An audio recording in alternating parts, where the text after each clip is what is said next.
I'm April Pettyjohn, and this is Follow the Leader Homeschool Education.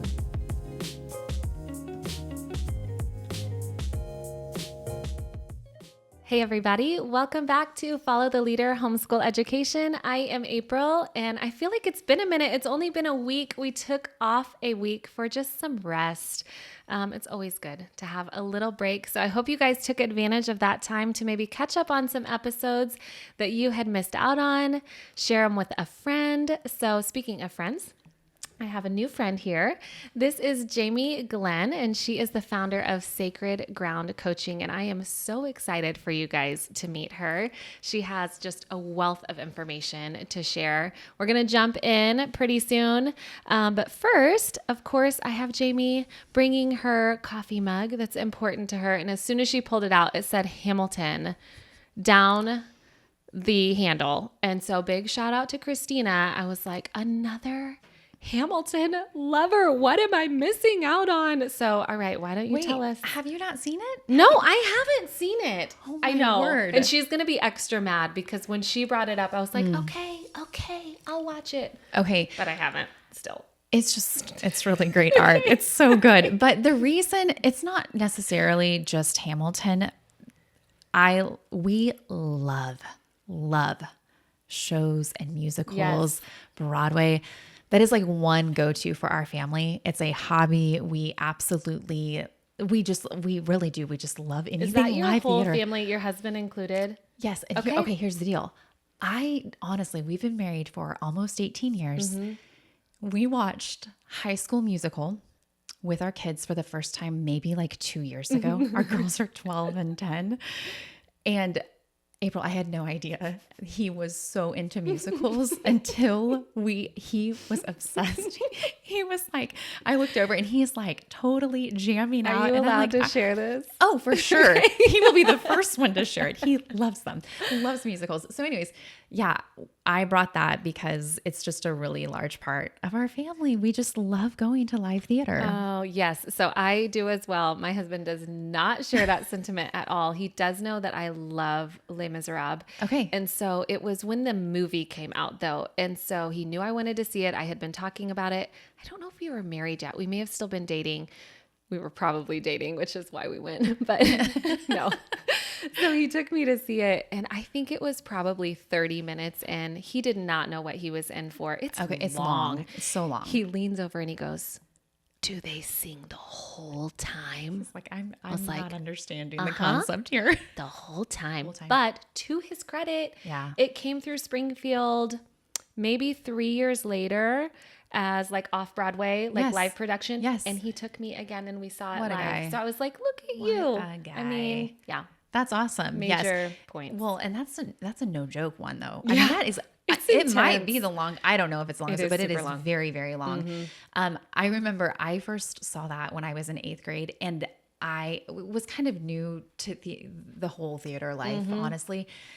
And I didn't know that there was an intermission. Oh. And they literally said intermission. And it was like, we were like 120 minutes into this thing. And I'm like, this is intermission? What is can there be happening? more? So anyways, yeah. So kudos to your husband for he did good. listening. And then I don't think we've been to one executing it. since. I love that. But Oh, it well, was that's good. It was great. okay. Yes. Oh, okay. So then the other question that I always like to ask my guests is, do you have a Bible verse or a mission statement that kind of guides your education process at home? Yeah, it's a really good question. So I kind of have a twofold answer. Okay.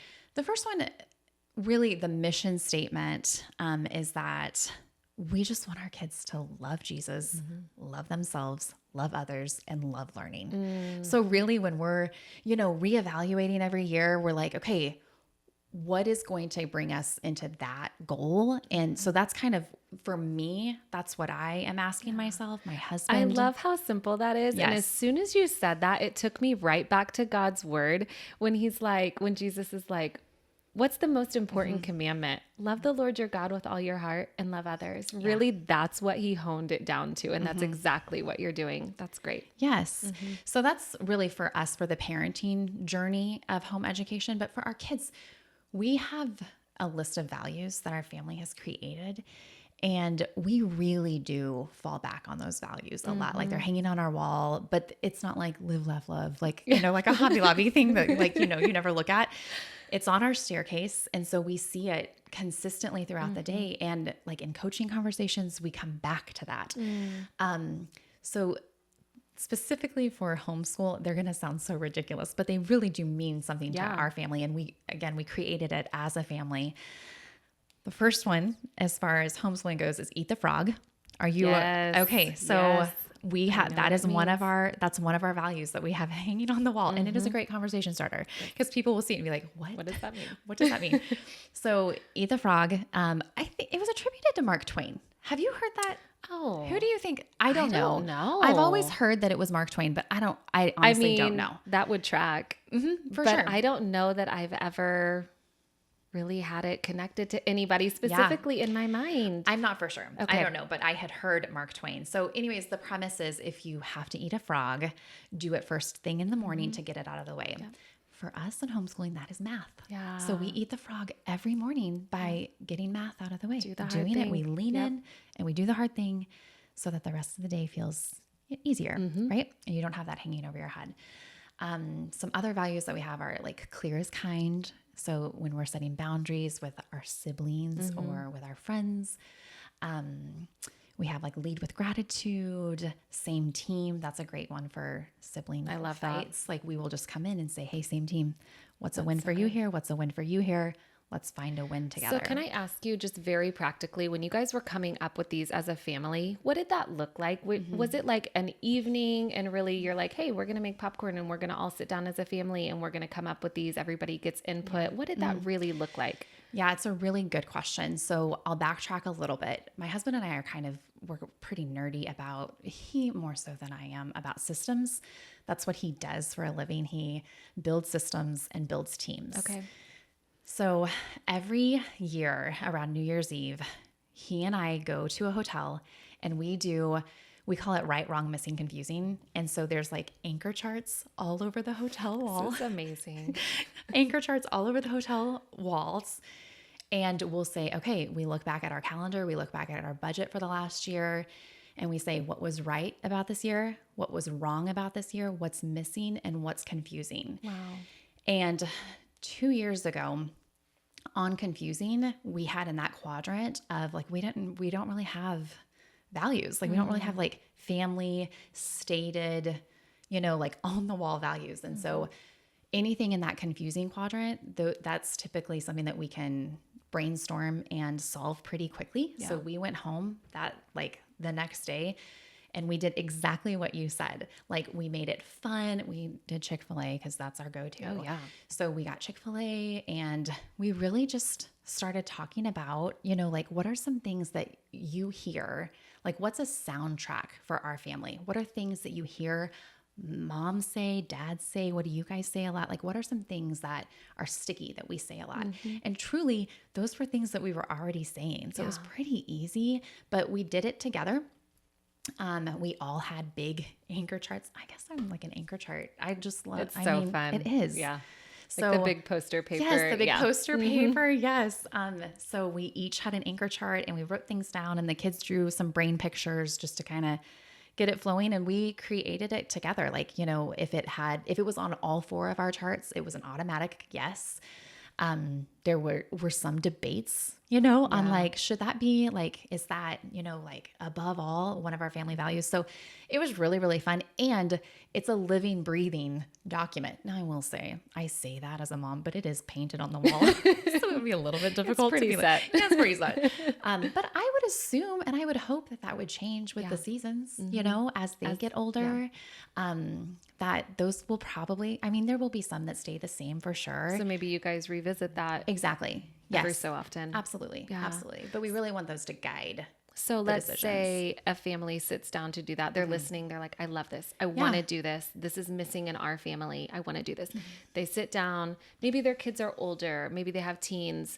And they say nothing. Yeah. We don't have these. Nothing. They have no input.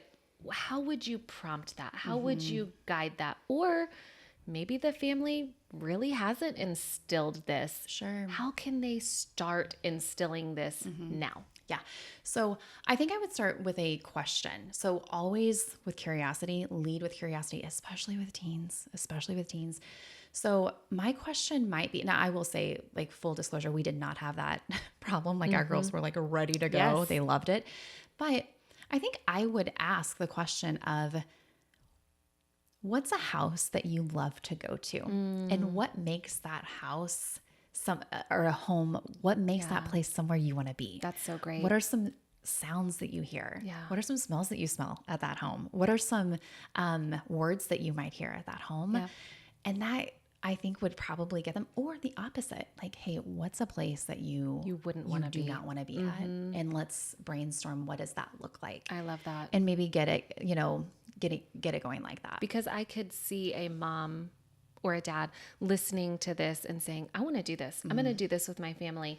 And they're excited. And then they sit down to do it and it's crickets. And that would feel so discouraging. Like that would extinguish the fire really quick. So I would just say, if that is the case, if you go into this and that happens, it's not received the way that you were hoping it would be received, not to be discouraged, not to give up, but go ahead and press in and just maybe approach it from a different angle. Yeah. And also I would say, coming at it with open hands. That's one of our values, is being open-handed about it, of, hey, listen, I heard this on a podcast. It sounds like it would be really, really cool. What do you guys think of it? Like, maybe not just being like, hey, we're going to do this, but asking, is it something that you think would be beneficial to your family, to us as a family? Do you think it would help us as we're, doing homeschool together, as we're hanging out together, as we're on the ball field, on the court? Do you think it would be helpful? And if they're like, nope, okay, cool. That's totally fine. You know what? I think it would be helpful for me. So I'm going to go ahead and sit down and I'm going to brainstorm, and I just model it, right? Like I just sit down and I do it. Would that be a hard pill to swallow? Yeah, probably. Yeah. But I'm modeling that for my kids and they can see me doing it. And if it really is going to make an effect on my life, that'll be some motivation for them. So good. Was part of your conversation ever, or have you ever had to protect those values from being weaponized? That's a great against each other? I could just see, in the heat of the moment, like, well, you don't have very open hands right now. Sure. I don't know. I could see that maybe playing out. Probably more so from me than the kids. Like, lead with gratitude. Yes. Right. Yeah. Yeah, I can see that, how that would be in the moment. I'm trying, we honestly have not had that issue. It really has just been, and I think it comes back to the same team idea, honestly. Like, hey, that's central for you. Yes.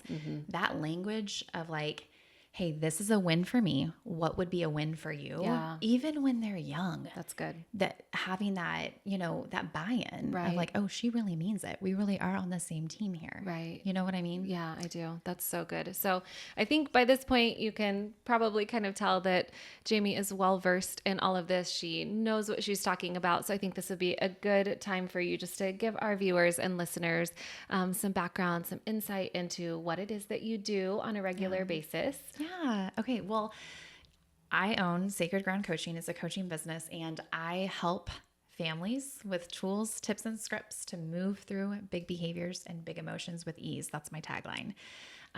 What that looks like in a very practical way is I work one-on-one with families. Typically, somebody will call me, a parent will call me and say, we're having outbursts at the house, or my kid is really struggling with worry and anxiety.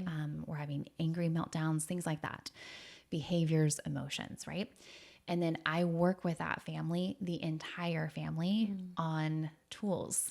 I teach them about the brain. There's 3 brain states. We teach about that. We go through like all of these parenting tools, and I love that it's just whole family. It's not just isolated to I'm going to tell you why though. Okay, so I was not, by the grace of God, that worked out. How this happened was how my business happened.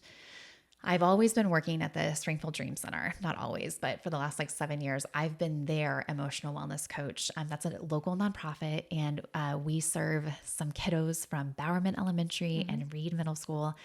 And they come over to the Dream Center after school every day, and we teach them emotional regulation skills. Okay. So we're teaching them all these skills that I'm teaching, other families. So I was a school counselor during the pandemic. The school closed, as many, most did. And I quickly started getting calls from parents of the students that were at that school. Saying, hey, my kid is not okay. Like, we are not thriving here. They're very fearful of everything that's going on. And there's a lot of angry outbursts. Like, we're not doing well. Can you help? So at first I was just doing phone calls and trying to help in that way. But then I started like going to their homes and saying like, hey, I'm happy to come over and like, I can work with your kiddo through this. Okay. So I had my little basket of my little school counseling. I like had cleared out my school counseling stuff, and I have a little basket of all my tools and like my, like I had a wise owl puppet to teach about the wise owl brain, and a watchdog puppet to teach about the watchdog and the amygdala. So I'm like going to these houses. So you're doing home visits. Home visits. Wow. I never, ever would have thought to do that. No. So, but here was the cool part. It was the pandemic. So everyone was home. Siblings were home. Parents, both parents were home. In some cases, like grandparents were there. So we were all there together learning the tools, and it was amazing. Oh, so it was like, story time with Miss Jami. That's exactly what it was like. So all of the family was right there. Everyone was learning the tools, but here was the just beautiful part of this was that the kid that I originally was there to work with, they didn't feel like the problem, right? Like so many times our kids with the big behaviors or big emotions, they feel like they're a problem to be solved or fixed. So with everybody there, it was like a level playing field. It was like, oh, my whole family's doing this. This is awesome. Wow. And when that shame was taken out of the equation, it was astronomical growth. That's for huge. Everybody. Same language, like the family could use the same language. So then, the kid, when their wise owl flew away, the mom could be like, oh, I see that your watchdog is barking right now. Like they all had the same language. So it was just, I shouldn't say never, but I don't know why I would ever work individually with a kid again. Did that feel revolutionary for you? Revolutionary. Because I'd been a school counselor. Right. So, you have a kiddo who is struggling in the classroom. They come to your counseling office. You teach them a tool very quickly, but the goal is to get them back in the classroom. Right.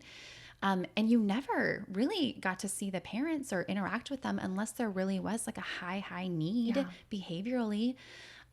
So yeah, it was just a game changer. And then going into their homes, you got to see them, just how they interact. And it was a really, really beautiful thing. Seeing them in their environment is huge. It's huge. It's absolutely huge. So then honestly, just word of mouth, it just spread. So then Sacred Ground grew out of that. Okay. Exactly. That's exactly right. I have no business background. Okay. Right. So I'm just learning as, especially those early years, just learning as I go. But yeah, it was very quickly apparent that this was something that was really helpful to families. Well, it's really needed. Yeah. It's really needed. It really is. I definitely have that child in our home who has the big feel. That's how I always describe him. I'm like, he feels everything so deeply. And I would describe myself that way, honestly. I would say even when I feel nothing, I feel it completely. Like I just feel it so deeply. And so working with him it's been a challenge. I love it, but it has been a challenge. He is so passionate. And he gets hurt and wounded so deeply. So I'm excited to hear what all you have to offer. Yes. And when Christina had suggested that I reach out, she kept coming back and she's like, have you contacted Jami yet? She's like, you really need to. She's amazing. She's such a cheerleader for me. I'm so grateful. Well, she's incredible. So and we will link all of Jami's information in the show notes. So if you have additional questions, you do offer workshops, correct? Yes, I do. I do quarterly workshops. Some are with kids. Some are just parents. Great. I do a same page parenting workshop where we go through that right, wrong, missing, confusing. My husband and I like walk parents through that system. We have I'm working right now on an anxious and worry workshop. Wow. I have an angry workshop. I have a couple of online workshops as well. So I really am just wanting to get, to your point, there's a lot of families that are really struggling with big feelings and big behaviors. And in all honesty, we really haven't done a great job as a culture providing parents with tools. Yeah. And there are very practical, science-backed tools that we know work. So I'm really just passionate about getting those tools into the hands, practical tools, not just like heady theory, tools, because no one has time for that right now. Like we just need, like, just tell me what to do, tell me what to say and how to say it, and let's go. And I do feel like sometimes I am spinning my wheels because I'm not that parent who's afraid to talk about it. Like just within the last week, I've had conversations with 2 or 3 friends about a particular behavior with this child. I'm like, so what do you think about this? Like, what would you do in this situation? I'm not the one who's ashamed or trying to hide. I'm like, what would you do if your kid slugged his brother? What would you do? And they've had great feedback, but it's what has worked in their home with their child. It's not necessarily going to work in my home with my child. I can try it, but it's just like this bag of tricks. And it does kind of feel like spinning my wheels. Yeah, for sure. Absolutely. So the framework that I like to use when I'm coaching, it sounds really weird at first, but I promise it's a metaphor that works. I promise. But it's the metaphor of every kid is like an apple tree. And actually, every human is like an apple tree. And the apples are the behaviors or the emotions that we see, right? So what usually happens in parenting is we see these like quote unquote bad behaviors, right? The bad apples or whatever. And all day long, we're just picking those off, right? Like left and right. Stop doing that. Don't do that. Like I'm just picking this fruit off all day long. But what happens with this apple tree is that as soon as I pick off an apple, another one pops up. Sometimes like 10 pop up, right? So it's like Groundhog Day over and over again. And I go to bed at night and I'm like, I nagged my kid all day long. Nothing is changing. We're going to wake up and do the same dance tomorrow. So instead of focusing on the fruit, what I teach families to do is focus on the roots. And my background is in trauma training for the school counseling side of what I get to do. And so this root system is all about really focusing in on the places in our hearts and our brains that have been hurt. That's so good. So there's 5 roots. And because I'm a teacher and I'm a sucker for alliteration, they all start with the letter B. So we've got, the parenting roots are balance, boundaries, and beliefs. And beliefs are just the thoughts that we have on repeat. And then the kiddo roots are that when I say the kid and parent roots, when I'm working with kids, I will lean into these roots, the brain and the body, which is the nervous system. So that when we sink down and we really focus in and heal the roots, the fruit takes care of itself. So then I'm more connected with my kid. I'm more confident in my decisions. I'm more, clear in what I'm trying to do. Right. And then the fruit the fruit will take care of itself when I really focus in on those roots. Well, there's a connection. And it goes right back to scripture. How many times do we see out of the heart, the mouth speaks, the heart is the wellspring of life. So it's whatever is in the heart is what is going to manifest in our actions. And that's exactly what you're saying. I cannot believe that we're already to the end of our time with this first episode. It has absolutely flown by, but such a cliffhanger. So I know it's going to keep you coming back. You're going to want to come back next time because we are going to jump into talking about the brain and just kind of those basic functions of a child's brain. So don't miss it. Come back next time when I talk with Jami on episode 26. We'll see you then. And until then, happy learning.